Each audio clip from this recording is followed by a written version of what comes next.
Go back in time for everybody. So after that, how did you get out of your contract? Because you left early, right?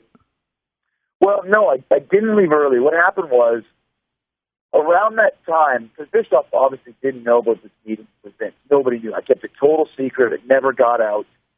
But I had this meeting with Eric at a couple months beforehand, where he wanted to re-sign me, because my deal was originally 3 years, and this was after 2 years, and he wanted to re-sign me early.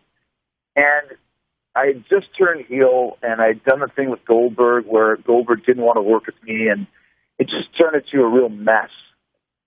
So I knew that there was really no reason to stay in WCW, because even if I had this great storyline with Goldberg, where they put me in a match with a midget Goldberg, and I claimed it was the real Goldberg, and I beat him, so then Goldberg's streak was broken. It was Jericho 1, Goldberg 0. Yeah. And then the next week I came out and challenged him to come fight me in the ring right there, even though I knew he wasn't in the building. So I had a 10 count, 10 count. He couldn't make the call, so I win again, Jericho 2, Goldberg 0. So I kind of co-created with Terry Taylor this whole little angle of mine where I was brewing this feud with Goldberg that he wasn't really involved with. And he didn't like that, Goldberg. He thought it was comedy, and he was getting mad at me. And I'm like, dude, go talk to the bookers. Like, I don't give a shit. Like, I'm just doing what I can do. And meanwhile, I love that. Fans had signs in the crowd, Jericho 4, Goldberg 0, or Goldberg's going to kill you, or Goldberg. And my idea was, I'll do this angle, and then we'll have a pay-per-view match, and then he can squash me, but it'll be like the greatest squash match of all time. Yeah. I'd seen this squash match that the Road Warriors had with Pat Tanaka and Paul Diamond. And it was like the best match I'd ever seen, but it was a total squash. Mm-hmm. Like Pat Tanaka was so good at just selling everything. And, so that was what my idea was. And that was kind of the tentative plan. So, long story short, I showed up one day in Phoenix for Nitro, and they said, you're working with Goldberg tonight. And I said, well, what's the finish? They said, same finish as every night. Jackhammers and spears you in a minute. And I said, well, why are we doing this? We just built up these last 4 weeks of, me claiming that I beat Goldberg 4 times. I thought we were going to do this on a pay-per-view. And they said, no, we're not going to do it. And I said to myself, I was thinking, you know what? I'm standing up for myself because I know this is good and I know it can draw money. And I just said, no, I'm not doing it. And I remember, I think it was Terry Taylor said, it's never bad to lose the world champion. I mean, it's a good thing. You're losing to the world champ. I said, not in a minute. I said, we're doing the pay-per-view.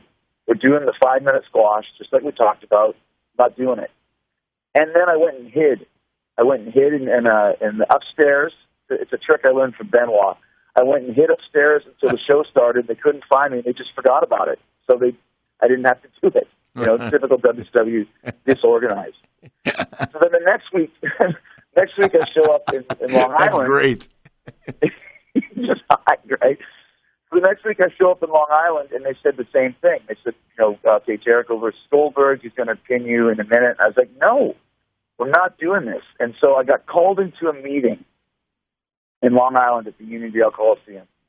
And it was me and Goldberg and Bischoff and Hogan. Hogan was in there for some reason. Yeah. And, at the time, once again, I'm a nobody, man. I'm just trying to make my way, and I'm intimidated by Bischoff and by Hogan. Like, that's Hulk Hogan. I never had any real interaction with Hulk at that point in time.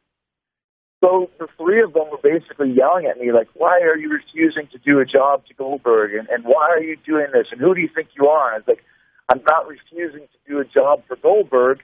I'm just sticking to the plan, to this angle that got over. Look at the signs in the crowd. Because Jimmy Hart told me, he said, the only way you can really judge how fans are reacting to something is by the chants that they give in the ring and by the signs that they bring.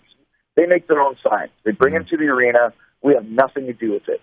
So you can always tell what's getting over by the signs that people are holding out. And I thought that was a pretty good point. So I took that to heart. And I said, look at all these signs in the crowd. They're waiting for this match. They want to see Goldberg kill me, so let's make him pay for it. I got nothing else going on. Bill's not doing anything.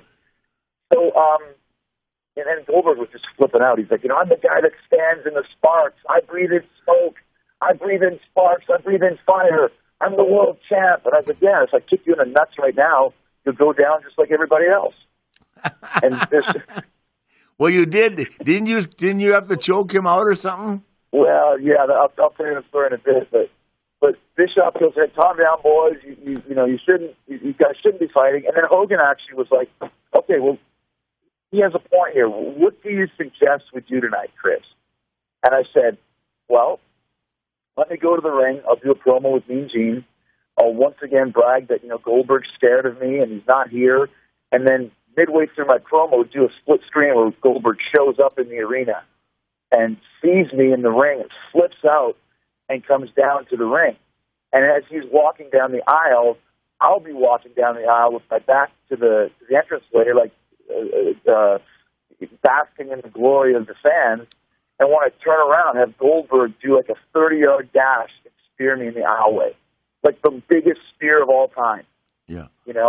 And then after that, he challenges me to the pay-per-view, and then at the pay-per-view, he kills me. And actually, Hulk was like, "That's a great idea," and Eric agreed to it, and Goldberg agreed to it, and that's what we did, and it was great. He speared me right down the aisle and just murdered me, and it was so cool. And then I had him gorilla press me like into the guardrail, and just really whip my ass. And then he's like, then I'll see you at the pay-per-view. And then the final story is I show up at the pay-per-view, and Bill's not there. He decided to go hunting instead. So I worked with Bobby Duncan Jr., and that was the end of it. I never had a... Bill went. Where was I? I must have been in the bar at the hotel. Maybe you were. I don't remember that because back in those days, man, I was just, as you know, I was ducking, hiding, punching. I never thought about hiding upstairs that they couldn't find me. Damn it. Yeah. That was an old because trick. I was putting over everybody. Goldberg was the least of my problems. I was trying